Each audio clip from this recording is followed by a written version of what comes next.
What's up, everyone? Hope everyone's doing okay. As always, welcome, and if you happen to be tuning in, just give me a wave. Let me know you can hear me, so I'm not talking to myself as always. I can't believe it's been a week and a half since we were all hanging out together in Nashville. That's just crazy. The weeks have flown by. I know a lot of you that I've talked to have said you have a million things to do after that conference, which, of course, is the point. So I'm really glad. What's up, Flora? Thanks for joining. It is a rare and beautiful afternoon here in the Northeast, so I'm taking it while I can get it. Hey, Denise, what's going on? Jared, what's up? Just give me a wave. Let me know you guys can hear me okay. So as always, what's up, Ashley? If you guys have questions, pop them into the chat so I can see. I'm happy to answer them in real time. Otherwise, I've got a pretty good list from the Q&A that you all put in, so that's great. I've got a big list. So today will be an afternoon of learning and of fun. So let's start with Mr. Darian Payton, who says, I'm having a hard time training my clients to respect my company's processes. Right now I'm working with a client who's also a personal friend that's very impatient and keeps trying to add things to the scope. Similar things have happened across other clients before, so I know there's something I'm not doing right. Yes, Darian, that's probably the case. So there are a couple things here. One is structure your agreements in such a way that there is a master agreement that has basic terms and conditions, confidentiality, and a clause in there about scope creep. And detail out the fact that there's no scope in the master agreement, but you do have a clause that says if there's additional scope added to the additional services document, we call it an ASA, additional services agreement, then I have the right to charge, and here are the hourly rates, and put the hourly rates right into the master agreement. Then what you do is you have separate additional service agreements that contain the actual scope of what it is you're doing. And so that way it's very clear, and you kind of break it into a project. So we primarily sell 12-month retainers, and even so, we structure our additional service agreement as a project that just happens to take 12 months. And it has everything that's included, and what happens is they have to sign both. They have to sign the master services agreement that has, like I said, non-disclosure, non-compete, confidentiality, all that crap. And then it also has a clause about scope creep. And when you do that from the beginning, you sort of set a tone that says, hey, you can't ask me for additional stuff because look at the 2 documents you signed, each one of them pertaining to scope creep. So that will help you. Then the next thing is, what we've learned is there are certain clients, so here's the thing. Here's what we've learned, okay? We've learned to be a lot stricter about the way we handle scope creep. So we're very specific in the way we respond to scope creep, and we say, listen, this is great. What a great idea. Unfortunately, this is out of scope, which you know because you read the agreement. So would you like us to come back and scope this out and propose it with a new price? Then they keep getting hit, right? It costs more. Money, money, money. So typically at that point, they'll either say, okay, yeah, that's good, or we'll get into a back and forth about, oh, I thought that was included. Can't tell you how many times we heard that one. So, you know, because now we're very specific about our additional service agreements, that happens a lot less. But if your answer is always, that's a great idea, let me price that out, they'll get the idea very early on that there's no way of kind of haggling with you and letting you do additional things. Now, regarding doing, you know, business with your best friend and all that, I mean, for those of you who are at BusinessCon, you heard my story about how I had to fire mine. So, you know, that carries with it a whole other level of baggage. Eventually, over many years, I was able to do the right thing, which I consider to be the business thing. For you, because it's a personal friend, I can't tell you what the right thing is there. But I don't know, I treat my business like my baby, like my child. And for those of you who have children, you know that your children come first, and that's the way I sort of approach it. The thing that keeps your child alive is perhaps macaroni and cheese. Well, the thing that keeps my kid alive is money. My kid eats money. It needs money to sustain all of my employees whom I love and who have families, and that's a responsibility I have to make sure that I don't let clients do things they're not supposed to do and walk all over the team. So hopefully that helps. But the long and short of it is, be strict and have your legal buttoned up. Okay, what's up, Jonathan? Paul David, what's going on, man? We are honored with the great Paul David. Robin, Rasta, Jamie, what's up, everyone? All right, so let's move on to, I think it's Javon Wallace. I can't quite tell. Javon, I'm terrible with names. I apologize for the traffic as well. Hey, Peter, I'm happy to be a part of this tribe and thankful that you guys take time to do this. It's our pleasure. And for those of you who haven't met Brady, he's walking around in the background here. So, Javon, here's a question. During the early stages of your entrepreneurial journey, how did you stay motivated when it seemed like everything was going wrong? Yeah, okay, so let me give you my short answer, which is it's a question. Have you decided that you're going to do this or not? So there's a couple things, right? So motivation has to do with the expectation of the outcome. And by that I mean, if I came along and told you, I'm actually not a mentor, I'm a genie, and what you don't know is 6 years from now, you're going to sell your business for $10 million. Then what would you do? You'd be like, oh my gosh, that's great. I can relax and I can chill out. But nothing else would change. You wouldn't make different decisions. You wouldn't make different business decisions. You would just keep making the right decisions and moving towards your ultimate goal. You would just be relaxed, right? So why can't you just assume that and chill out? You know, and I know it's easy to say and hard to do, but that's exactly the realization I came to many times, because, you know, things are cyclical. Once I thought my business was doing awesome, that's actually the moment before the bottom dropped out and I found myself in a world of hurt. And in the times when I've been at my lowest, that's actually right before things pick up and I'm like, oh, I had nothing to worry about. I've been through that enough times to know that there are two things, and I talked about this in the conference. One is the thing that's actually happening, and the other is your emotions that you attach to it. And the thing is, Javon, those are two different things. You can just go about life and have shit happen to you and decide that it's totally okay and you're just going to overcome it and you're on the way to achieving your goal, so what does it really matter? Does that make sense? That's a decision that you can rationally make. Now, overcoming your emotions, in my experience, has just been a matter of experience. Like I said, I've gone through so many cycles now and I've seen them in clients and myself, and I'm like, oh yeah, I actually, shut up, Brady, I'm on a live stream. He's very rude. Yeah, I've just learned that I can dissociate the emotion and the thing, that I actually don't have to go through all the emotional crap. I can just let it be. So hopefully that helps. Like I said, easier said than done, but take it from someone who's been there, that's sort of the way it goes. Okay, let's go to Tina. Tina, I struggle with posting to social media consistently and I'm trying to develop a strategy that would help me with this. Do you have any suggestions regarding how far out I should plan my content? Should I be planning it out a week at a time, month at a time? Is it okay to designate a certain type of content to specific days, like on Mondays, post weekly specials, Tuesdays, a product review? Okay, Tina, what is the best social media system you could possibly do?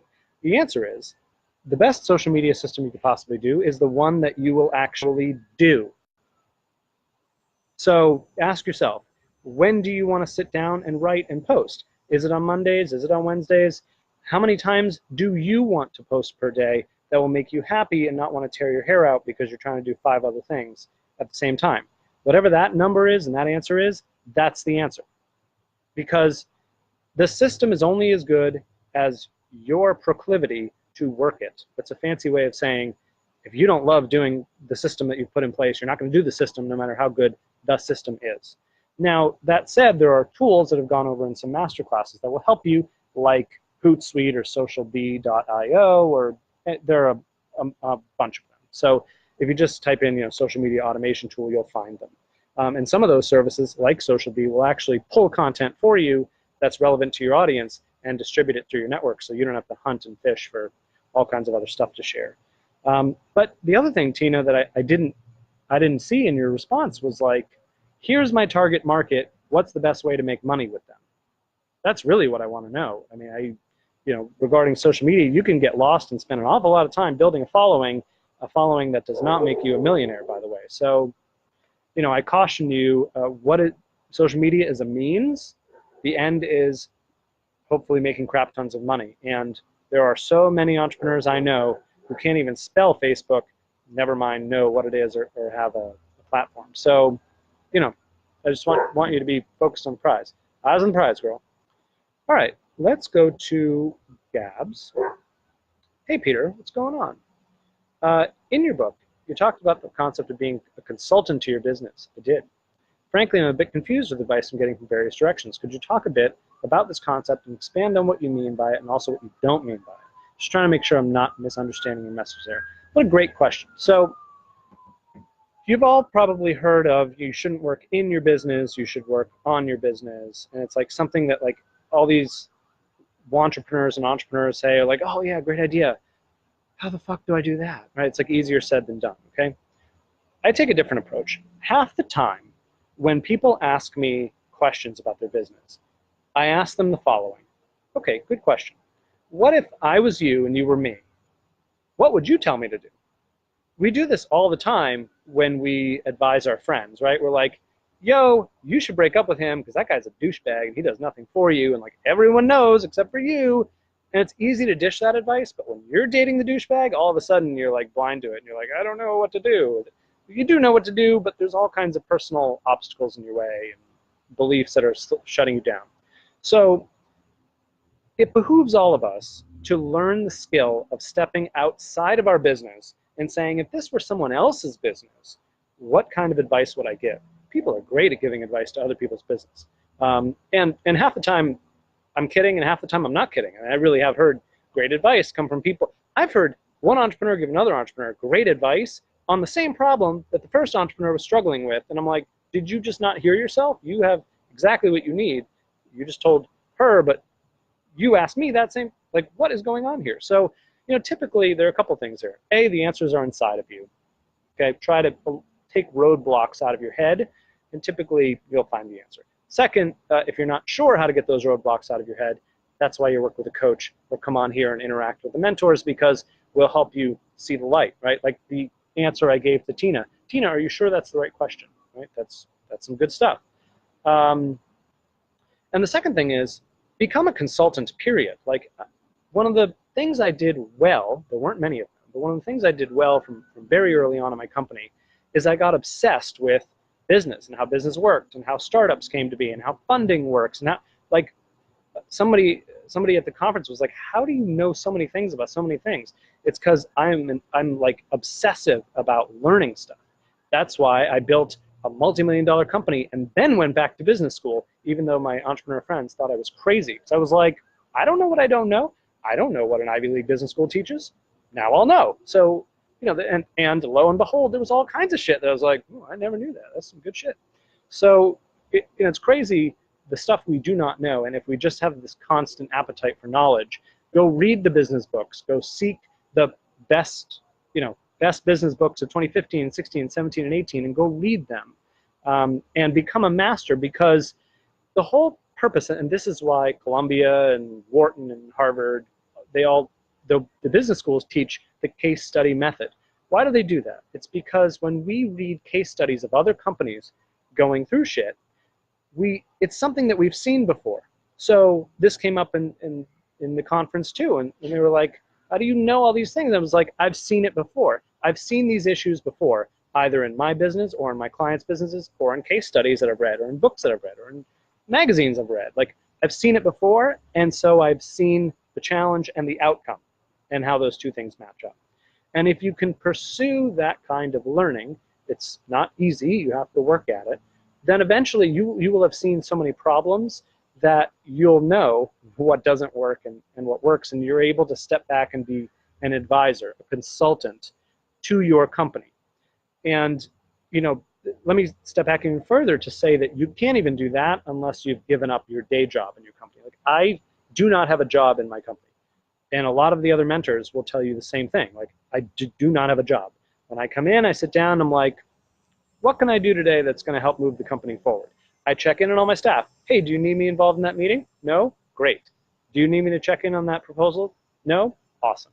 Occasionally, I'll do some of the big heavy lifting. I'll write a bigger proposal. I'll write a communications plan, which is like top-level strategy, what a client should do. Other than that, you know, I've given my jobs away, and that's really important to do. And if you want help doing that, go to Barney, go to Tom, go to any of the mentors, Paul, any of them, and they can help you do that, because we've all done it and know what to do and what not to do. So that was a long-winded answer, but it is an answer nonetheless. So I don't let me just check here to make sure that I haven't missed any, because I thought there were more. Yep, there are. Okay, so, and it looks like I skipped over a few. And as always, what's up, Tina, Maria? What's going on? Dennis? If you have questions, pop them in, and I'm happy to take a look and answer them live. I am live here from the suburbs of Connecticut. Let's see, Eddie. I have an e-commerce business, and I've been leveraging social media for my marketing, but I don't feel that my conversions are as good as they should be. I've studied the analytics and made adjustments several times, but I can't seem to figure out what the issue is. Advice? Yeah, I mean, without diving in, I have no idea.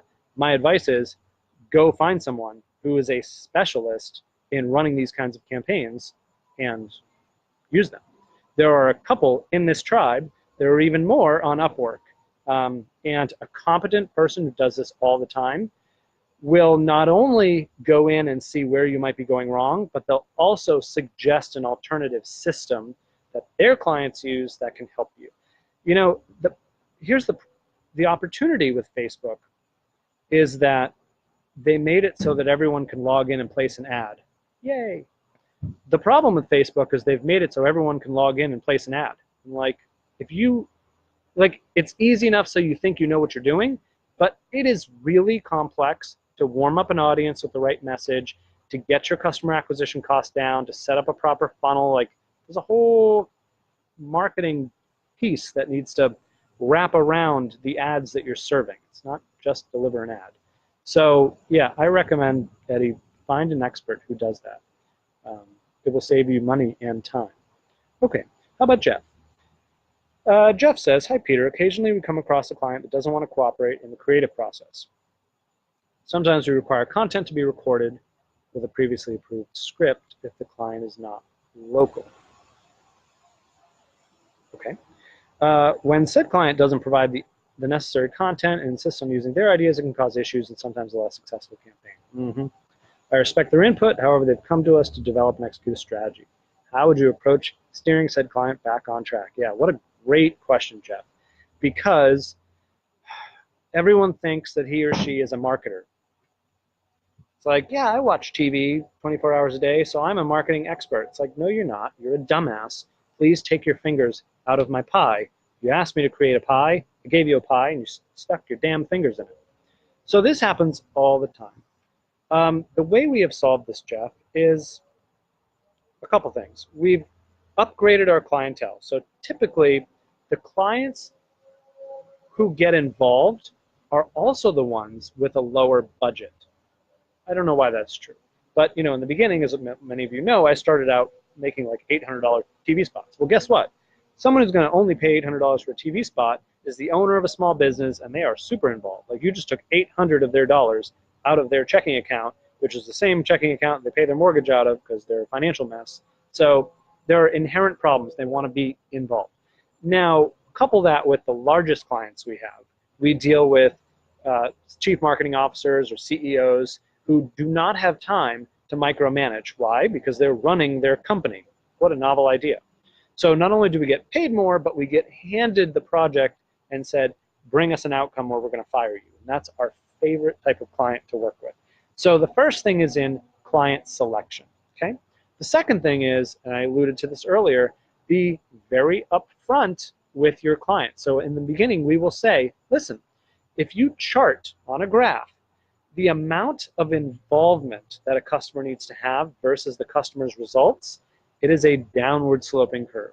In other words, the more hands-off you can be, the more we're allowed to breathe and do our job. Now, I once said that to a board at Yale University, and we've done a couple projects for different Yale departments, but Yale has like 1,000 departments. And I said that, and one of the committee members interrupted the pitch, and she was like, so what you're saying is, if we want to be really involved, then the results won't be as good, and what, you don't want us to be involved? And I said, well, to be honest with you, yes, that's exactly what I'm saying. That's really tough to hear, but think about it. You know, if you hired a general contractor to redo your house, are you really going to roll up on 2:30 on Tuesday and look over the electrician's shoulder and ask about the wiring and tell him you'd rather have it over here or over here? No, the only reason you'd get involved with what we do is because we're a little more accessible. And listen, we want to be accessible. We honestly will answer every question you have. But the reason you hire us is because you want to hand this pain point off and have it taken care of and have it delivered exceptionally well. You know, because the promise we give you when we say, please don't put your hands in the pie, is that we're going to kick ass for you. That's the trade-off. And typically what we find, this may not be for you, but what we have found is that the more clients want to be involved, it slows everything down and the results decrease because now we're worried about pleasing a different audience, right? We're either pleasing your audience to bring you the result or we're pleasing you. And they're two different things. So that's the honest truth. I'd rather be honest and upfront because I've been through enough of the nightmares where I'm done with that shit. Okay, so Jeff, great question. Hopefully that helps. Tina, we got to. Gabs, we got to. Jonathan, John, my man. In the masterclass, I remember you briefly mentioning that you prefer bootstrapping over taking on investors. Can you please expand? Yeah. Jonathan, you know why I became an entrepreneur? It's because I'm a pain in the ass to work with. I don't like taking orders from people. And also, I usually know better. Now, whether that's true or not, I believe it, and so I went into business to prove that that's true to myself and to everyone else. I've made it this far, so I'm doing okay. But the point is, if I wanted to go get a boss, I'd go work on Wall Street. I'd go get a job at Goldman Sachs and make 600 grand a year and just not worry about stuff. My idea of entrepreneurship is not raising funding and having 5 different bosses, that's what they are, breathing down my neck telling me how to run my business. Now, that said, I'm actually putting together a startup right now that will require funding. However, because I have the track record that I have, I'm now in a position to tell them, listen, you know the results I can get, go look at the Inc. 5000 lists. So if you come on as my investor, I want you to invest in me and I'm running the show. I'm confident enough and I have enough of a history and track record to make that fly. Maybe some of you can, maybe some of you can't, but that to me is a big difference. I can't tell you. So here's the problem, right? We all go online to Forbes and whatever, and we're like, oh, this entrepreneur raised $20 million. Isn't that amazing? What you don't see is what happens after the fact. And I've spoken with many entrepreneurs here in New York, in Tel Aviv, in Shanghai, China, and they all say the same thing. We don't care if 9 out of 10 of our entrepreneurs fails. We're betting on 10, knowing that 1 is going to return 20x, and 9 are just going to go into obscurity. I have a very close friend right now who ran out of funding and is in dire straits. He will probably lose everything because his investors who are on board are now not so on board and they've pulled funding, and now what is he spending his time doing? He's spending his time fundraising. He's not spending his time running any. He's spending time going and getting money. Again, if I wanted to be a fundraiser, I would go work for the United Way and raise funds and do something good with them. All that said, that is my personal preference. It's my personal take on fundraising and all that jazz. So other entrepreneurs who have raised money and do great things, they'll be like, yeah, it's awesome, it was great, and quite frankly, Jonathan, the other thing is people misspend that money all the time. And I think it was, I don't remember who it was at the conference, but they said whether you're starting a business or growing a business or scale, no matter where you are, spend money as if you're broke all the time. And entrepreneurs who raise $20 million, they don't do that. They get the cushy offices and the chairs that spin and move around, and they look like they came out of a NASA space shuttle, and the sign is, $10,000 and it lights in the dark, and it'll even make you coffee if you speak to it. So, you make all kinds of, not you, but people seem to make mistakes when they go that route. So anyway, again, personal preference. As you can see, I'm kind of passionate about it because I've just seen so many entrepreneurs get screwed. So that's my thing. Maria, I'm still on my list. Let's go to Maria because you asked. And if anyone else has questions, pop them in the chat, please. What advice can you give for a few important concepts to keep in mind in developing a slogan for your company? Ooh, what a great question, Maria. So I don't like slogan or tagline. I prefer brand promise. That really frames up what a tagline or slogan is supposed to be, which is a promise that you are delivering on behalf of your clients. By the way, it's also an opportunity for you to be a little bit clever and show them that you're smart, and also build your authority. That's a big one, okay? So let me give you an example that we used for one of our big medical clients, which is a sinus center, ear, nose, and throat doctors. And they had a really innovative procedure that helped people. So short story, when people have sinus issues, typically you cure it with a nose spray or with pills or all these things that put you on a recurring kind of program. You're spending money every week or month. Well, they had what do they call it? An inpatient, no, in-office surgery. So it was like you're in and out in an hour. You don't have to go to the hospital. That cured your sinuses forever, like forever. You never have to come back, never have to buy pills again. So really cool, right? So when we built their brand promise, we had Sinus Center, and their tagline was "The Leader in Permanent Relief." That says it all, right? If you're in pain, you need a sinus center. Who do you want? You know, Dr. So-and-so or the leader in permanent relief. That says it all. So, you know, you want to be distinct, to the point, a little bit clever, and really promise what you're going to deliver. You know, so all right. Hopefully that helps. Tony, Flora, you're right. Tony said, "Start every business like you're broke." Tony, such a badass. Okay. Let me go back. Oh, crap. I fucked something up. Let me go back and find the rest of my questions. Hold on. Hold the phone. Everyone hold on. Sorry about this.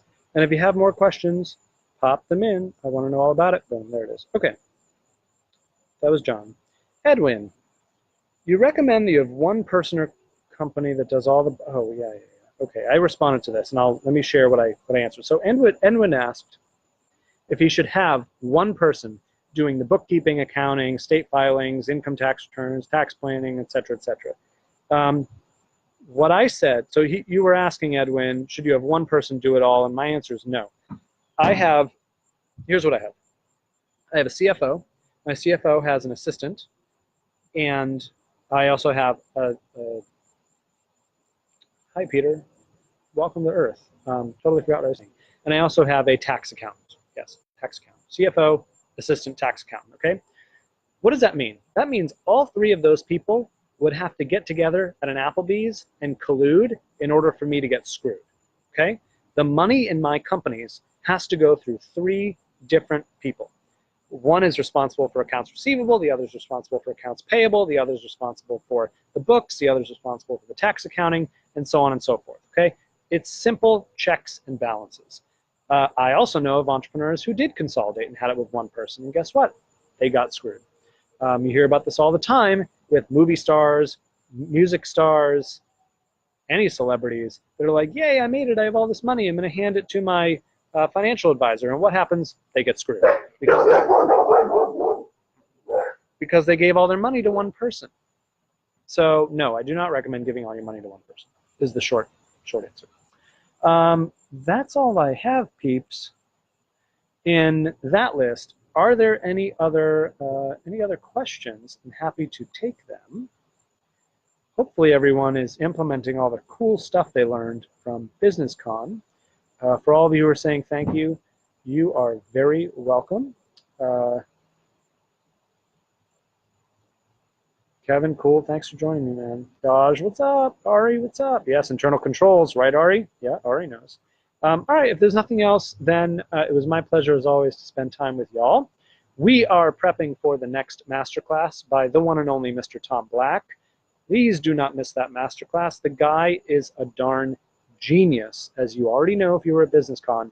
So please don't miss this next one. That webinar is going to kick off next Thursday, a week from tomorrow. Tomorrow's Thursday, right? Darian, yes, I did answer that question, so check the replay, man. You'll see it. Joe, my pleasure, dude. Jared, what size would you consider diversifying? At what size what?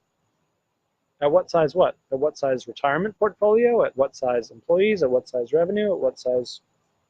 So, Jared, just be more specific in that. Tag me. I'm happy to pop back in and answer your question. All right, peeps. I'm going to roll for now. Love you all, and I'll see you very soon. Peace.